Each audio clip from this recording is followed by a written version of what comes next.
Do your 808s look like this when you want them to look like this? Well, you've come to the right place. When I first started producing, my 808s sucked. They were off-key, bland. I didn't even know how to tune an 808. Didn't even know that was a thing. But over time, I've gained experience and knowledge, and I've been able to pick up on a few major keys and secrets, so to say, that can pretty much immediately make your 808 sound better. So in this video, I'm going to be going over 5 key steps and tricks to making your 808 sound way better than before. Let's get into it. Okay, so I have a list of all the stuff that I need to cover, so I'm just going to bang it off one by one. So the first thing that I want to cover is sound selection. So let's say that you're making a beat and you have a loop here. In this case, I just got one of my loops.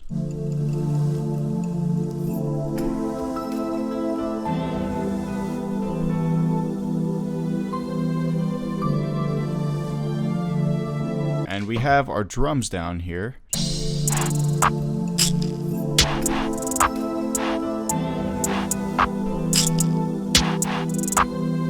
They sound great and everything so far, but now you have to move on to the 808. This is where sound selection comes in, and it's really what's going to tie the whole beat together, so sound selection is super important. So I have 3 different 808s here. This is the first one. This is the second one. And this is the third one. So let's go to the first one and let's just plug in some notes here.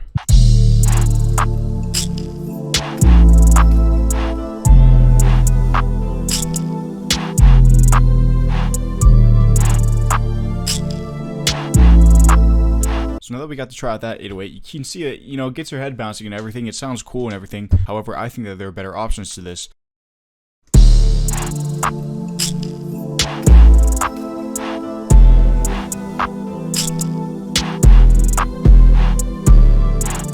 With that 808, we can see that it sounds good and everything, but in my opinion, it just doesn't really match with the whole feel of the beat. So that one is out, and the first one is out. Now let's go to our third one. I'm just going to copy and paste this in here.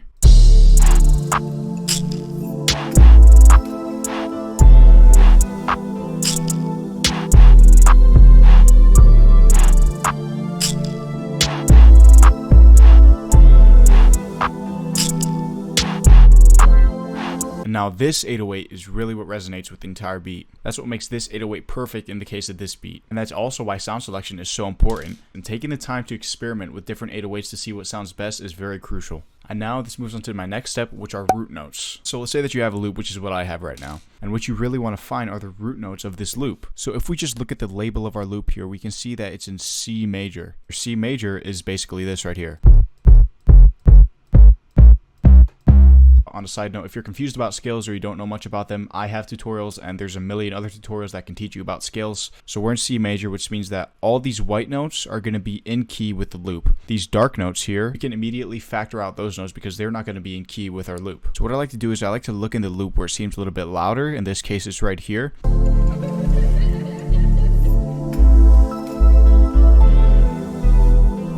You see that we have a bass there. So that bass immediately tells us where the root notes are. And although they're not labeled, what you can do is you can go to your piano roll and you can find which notes it's on. So let's just put a note on C just so I can show you guys what I mean.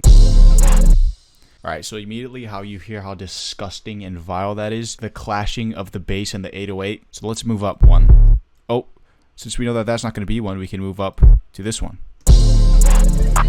So that's weird. You notice how it didn't clash? That's because D is playing on the same note as the bass. We can hear it like go up more, so now we have to find what the next one is. Not that.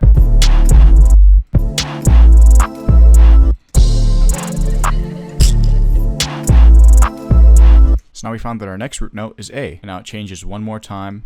We have to find what that last one is.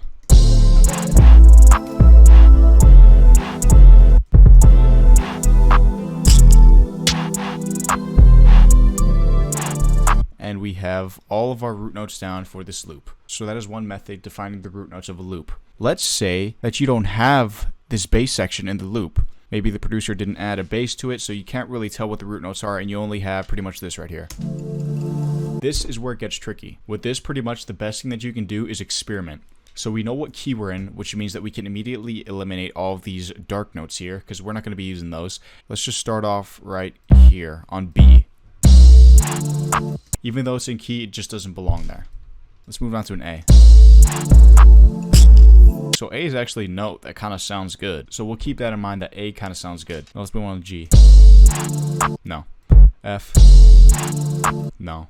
E. No. Let's try D. So D sounds good. And we just need to try C now. So now we have D, C, and A that sound good as a beginning 808. So we obviously know now that D is our correct root note for this. However, C and A sound good, and that is because of the key that we're in. Remember that we're in C major, so obviously if we put a C here, which is the key of our loop, then it's going to sound good. So then why does A sound good? Now this is where music theory comes in, and I don't want to complicate you if you don't know anything about music theory, but there's such thing called relative minors. Basically every single major scale has a relative minor, and vice versa, every single minor scale has a relative major scale. A sounds good because A minor is C major's relative minor. But really, if we narrowed our 808 choices down to 3 choices, I would go with D just because it sounds best. And that's how to find the root notes of loops. Let's say that you're making your own melody. How would you know to find the root notes of that? So let's say we have a chord progression of a piano right here.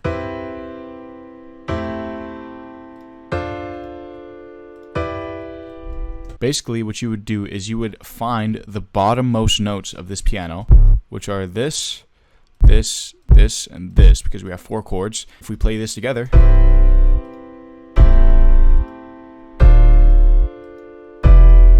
we can see that the bottom notes are actually the root notes. However, sometimes you can have stuff like this, some notes that are down all the way.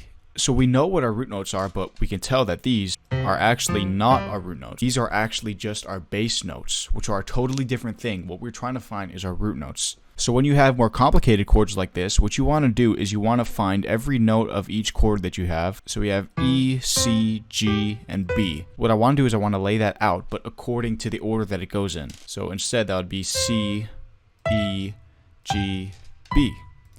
When we do that, we can see that this is the same thing as this. And once we've arranged the chord to its proper form, then we can go down to our bottommost note, and we can see that C is the root note of that. So that is how you find the root notes of your own melody. 808s always follow the root notes. If it doesn't follow the root notes, it's really easy to mess up. Okay, so next step, higher notes, and lower notes. Higher notes, I said it again, goddamn. Higher notes and lower notes with your 808s can completely change up the beat. So having versatility with the octaves of your notes of your 808s can really change up the beat and add a really cool vibe to it as well. So let's try and doing that. Let's try and lower this A.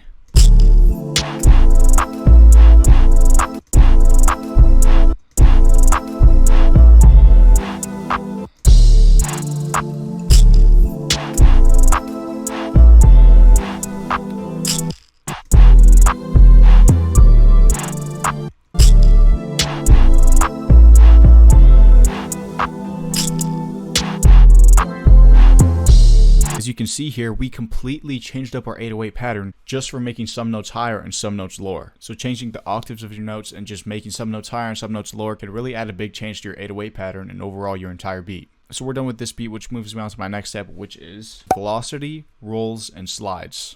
Alright, so we have this loop here.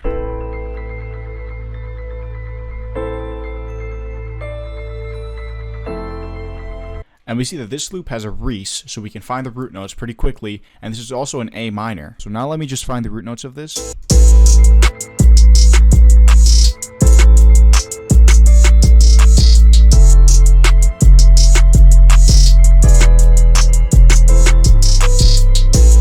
So under each note over here, you'll have a place where you can control the velocity.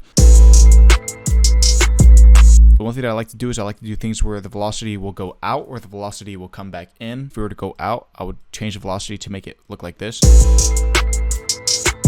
And this would be it coming back in.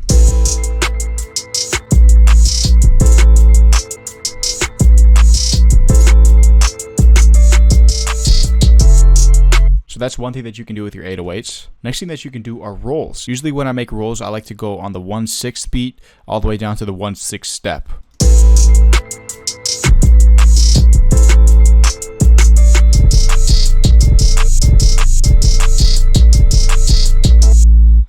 Now velocity rolls are something that are really cool, but just make sure that you don't overdo them because it's really hard for a rapper to rap over 3,000 velocity rolls of an 808 going all at once. And then the last thing that I want to go over is slides. Slides are another cool way to make your 808 sound a lot more unique. You have two 808s like that, and then you choose which one you want to slide it to. So if I wanted to slide up, then I would make this one slide, so it'd go like this. And the longer you make this is the longer it takes to slide. So that's how you make slides. I want to make the 808 slide down here. We can do that as well. Alright, so here's an example of what you can do with slides.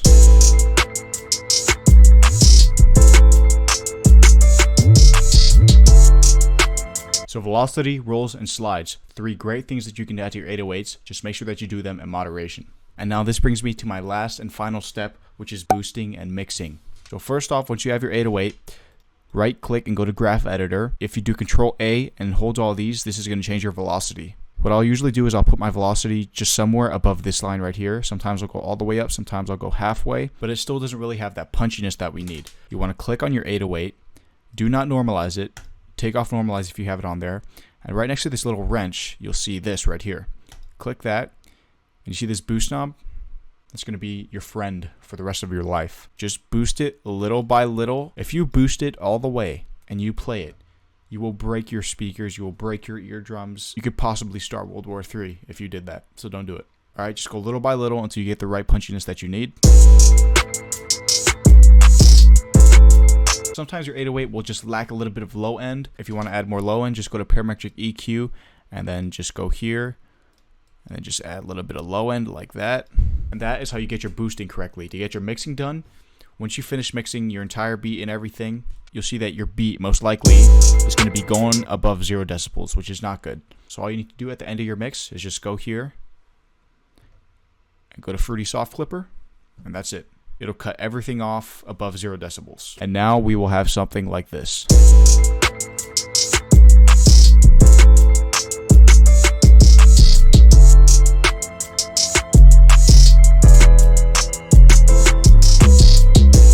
And that wraps up my 5th and final step, which wraps me up to the conclusion of this video. Thank you guys so much for watching all the way to the end. I hope that you guys enjoyed. I hope that you guys learned, most importantly. If you guys have any other topics or things that you're struggling with that you want me to cover, just let me know down in the comments. Feel free to subscribe if you guys felt that you learned something, and also you guys can go check out my Instagram, Lucent. But that's going to wrap it up for me, guys. Thank you guys so much for watching all the way to the end. I'm out.